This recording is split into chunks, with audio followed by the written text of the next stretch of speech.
తప్పకుండా విశేషంగా ధ్యానం చేయాలి. విశేషంగా మనం మమేకం అయిపోవాలి శక్తిలో. దానికి ట్యాప్ చేయాలి, కాన్సన్ట్రేట్ చేయాలి. మీకు ఒక రోజులో అవుతుంది, 2 రోజులు అవుతుంది, 3 రోజుల్లో అవుతుంది, వచ్చేస్తుంది. ఇంకో గొప్ప విశేషం మీకు పామర భాషలో చెప్తా.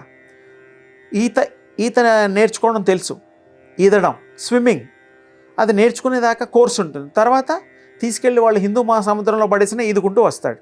అంటే వాడికి ఈదడం వచ్చు కాబట్టి. లైక్ డ్రైవింగ్, ఏ కార్ అయినా డ్రైవ్ చేయొచ్చు ఒకసారి కార్ డ్రైవింగ్ వస్తే. అంతేనా? ఒక్కొక్క కార్కి సపరేట్ డ్రైవింగ్లు ఉంటాయా? అంతే. మీకు రావడం అంటూ కావాలి. యూనివర్సల్ని టాప్ చేసే శక్తి, టెక్నిక్ మీకు వచ్చినప్పుడు యూ కెన్ క్రియేట్ వండర్స్. బాగుంటుంది. అందరికీ శుభము, సౌఖ్యము కలుగుతుంది. మనిషికి అసలు బాధలు ఎందుకు వస్తాయి స్వామి? వాళ్ళు సరిగా డిసిషన్స్ తీసుకోకపోవడం వల్ల, నిర్ణయాల లోపం వల్ల వస్తుంది. కొన్ని మరి పూర్వజన్మ సంచితాలు కూడా అంటాం, కర్మఫలం.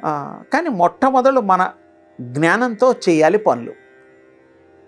దానికి వాళ్ళు మంచి రిజల్ట్స్ వస్తాయి. బాధలు రాకుండా ఉండాలి, వచ్చిన బాధల్ని తట్టుకోవాలంటే ఏ విధంగా ప్రవర్తించాలి? చాలా తేలిక. మనం మంచి డిసిషన్స్ తీసుకోవాలి, మంచి ఆలోచించాలి, దానికి కావాల్సిన మంచి ప్లానింగ్ ఉండాలి, ఎవరికి ఛాన్స్ ఇవ్వకూడదు.